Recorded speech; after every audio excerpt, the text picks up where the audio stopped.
বাংলাদেশ আসলেই আমার এই খাবারটার প্রতি খুবই ফুড ক্রেভিংস হয়। তার জন্য আজকে চলে গিয়েছিলাম ময়মনসিং জয়নুল আবেদিন পার্কে। আর এইখানেই সব থেকে ভালো ফুচকা পাওয়া যায় আমার মতে। সে দেখলাম দুইটা দাদা এখানে অনেক ছোট ছোট মাটির জিনিস বিক্রি করছিল।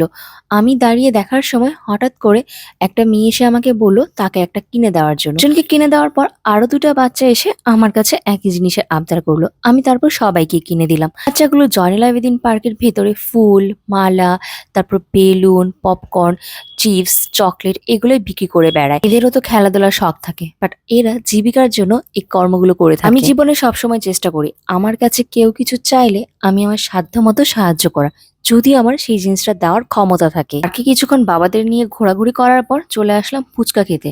আর এই টক ঝাল ফুচকা যে কতটা টেস্টি এটা বলে বোঝানো যাবে না।